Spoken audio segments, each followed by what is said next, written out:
tozali esengo mingi na mosala mwana biso gouverneur Daniel Bumba asali banzela nyonso etikali polele mutuka ekoma oleka facile bato bakoma oleka facile mai nyonso na babalabala ekauki topesi nzambe merci abakisila ye mayele asala oyo ya koleka awa. Étape à liboso où il consistait qu'il y a désengorger le centre-ville ou le centre commercial pour avancer ma cassi dans la société déjà déployé sur le terrain. Tout aussi, si étape d'habitude, le contrat est constitué et même le paiement est suivre. Donc, ça et vous avez sous vitesse à ma cassi. Tout aussi, merci mingi. Comme on a une sur notre temps pour une attention particulière à Zanango pour Kinshasa, na bakino atina été to aux avoiries mo ya malonga. C'est makati kwa nazali mama ya Zanu. Na kota la gouverneur ya Boya, donc c'est la différence. Vraiment na zo suivre misala na Zanu za malamu. Papa koti azota na misala ninga zo sala. Misala oyo ekwana des années. Batala kaya mote. Soki azo kota bo il faut ça la suivi. Akota vraiment règlement na Zanu ko misala etambola. Vers Bukassa, nous sommes encore dans l'évacuation d'eau, dans les caniveaux et les kirages. Et nous avons déjà traité un tronçon à partir de Kabambar jusqu'à Kabinda. Cette tronçon-là qui était vraiment foutu, on a déjà préparé et réparé. Vers Kabambar, nous avons aussi l'équipe qui travaille sur les caniveaux, sur l'assainissement, comme vous avez vu. Sur l'avenue Plateau aussi, on a déjà attaqué les assainissements. On a déjà presque à la fin d'un tronçon de 650 mètres linéaires.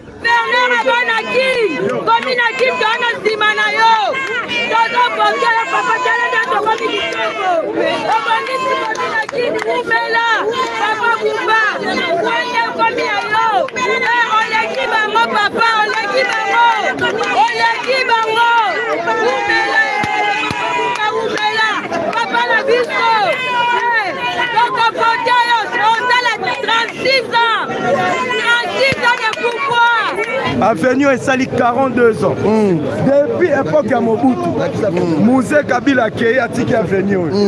Joseph Raïs qui a tiki Avenue. Lélo avec Fatih Beto, la première citoyenne a le bulldozer Daniel Bumba. Lélo dans l'avenue Plateau.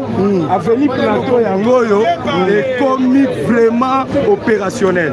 Donc dans un clin d'œil après quelques mois, 2 mois, 3 mois, ni tout que Gozong et Lanzelo. Depuis on a 17 ans, là on a commis à 52 ans. Donc c'est là Koufa, les longs des Obonga. Donc génération pour mettre ça là. Moi la mouké la talana eh. Donc là que ça que les Obonga, c'est Daniel Bumba Lubaki.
biso gouverneur Daniel Bumba asali banzela nyonso etikali polele mutu ke komo oleka facile bato bakomo oleka facile mai nyonso na babalabala ekauki topesi nzambe merci abakisela ye mayele asala oyo ya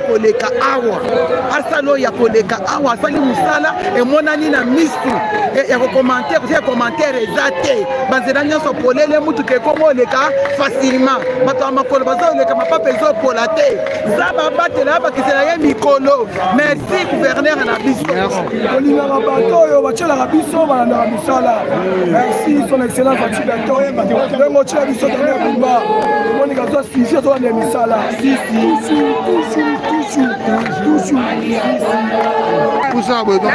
makasi mpo nazali mama ya zando nakotala gouverneur ya boye azosala différence vraiment ndenge azosuivre misala na zando eza malamu po papa akoti azotala misala ndenge ezosalama misala oyo ekwana des années batalaka yango te soki azokota boye ifo osala suivi akotaka ma règlement na zando mpo misala etambola.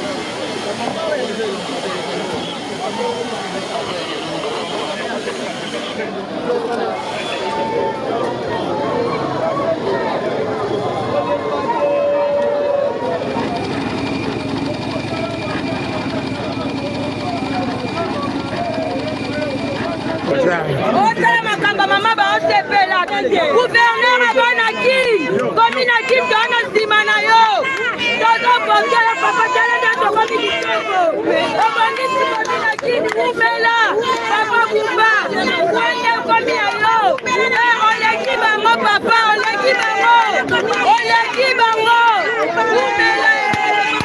umela papa na biso tokovote yo osala 36 ans de pouvoir.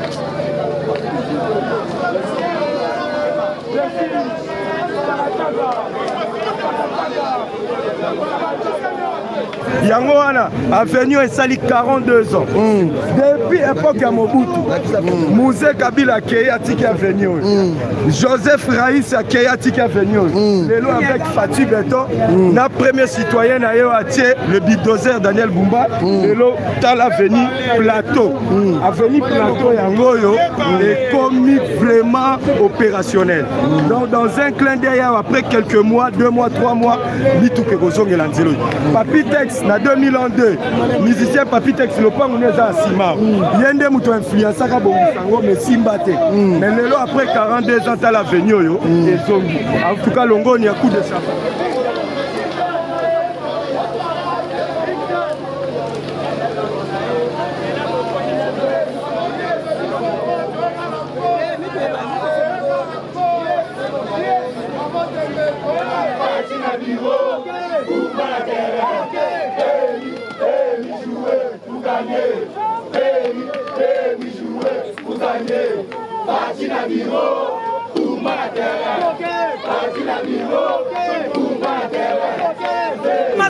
Ndele kufa depuis nazalaka na 17 ans lelo nakomi na 52 ans donc ndele kufa lelo nde ezobonga donc génération Bumba ezosala mwana moke na tala na ye donc eloko eza te ezobonga c'est Daniel Bumba Lubaki.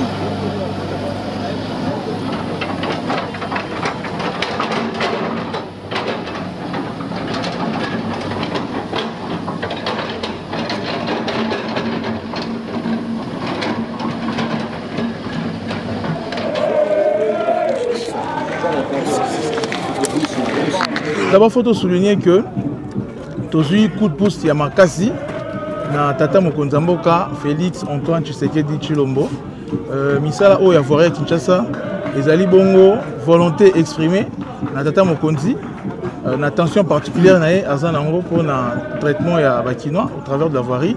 Après un embouteillage et aux abons solutionner. Et on a Kinshasa, tout en près de 700 km sur un total de 1006 OESA en délabrement. Étape pour Liboso, où il consiste à qui il y a que désengorger le centre-ville ou le centre commercial. Tout avancer Makassi, n'a pas société n'a biso oyo baza déjà déployé sur le terrain. Tout aussi si étape habitude, les lois contrats est constitué et même à paiement et suivre. Donc misala et aux sous vitesse à Makassi, tout peut si merci mingi. Na comme bakino nyonso na tata mokonzi mboka pour na attention na particulière à Zanango pour na Kinshasa na bakino na tina te to aux avoiries mo ya malonga. Et za banzela oyo près de 4 décennies et tongama te depuis tongama bacha ngo susukate mais nzela Tata Mokonzi Mboka, Félix Antoine Tshisekedi, Banzela na izo mona jour. Bakinois au totambo lelo, ba pesier merci mingi parce que tous allez bon aligner la vision na le baki na 6 engagements na 3 initiatives présidentielles qu'aligner ba ville ezala bongo aseni. Depuis les visites des chefs de l'État de notre chantier à venir Kassavubu, les travaux qu'on a fait c'était l'écurage du caniveau, on a commencé par l'assainissement. On a tout terminé à les tronçons à partir du commerce jusqu'à Rwakadingi et on a même fait les décapages des chaussées. On a commencé même, comme vous avez vu sur le terrain, on a déjà attaqué les couches de fondation avec les concasseurs, les matériaux. Et nous avons aussi préparé les plateformes pour les bétons. Je crois, comme j'ai promis, Excellence, Monsieur le Gouverneur, 10 jours après, on commence à préparer les plateformes pour les couches rigides. Même sur Rwakadingi, on a déjà attaqué les assainissements. On a déjà réparé un grand tronçon des anciens caniveaux. Et nous avons même posé les problèmes des rivières Bichako-Chako. Même Excellence, gouverneur avec Excellence, Monsieur le Ministre, ils sont nous promis de trouver une solution rapide par rapport à ce problème. Vers Bukassa, nous sommes encore dans l'évacuation d'eau dans les caniveaux et les kirages.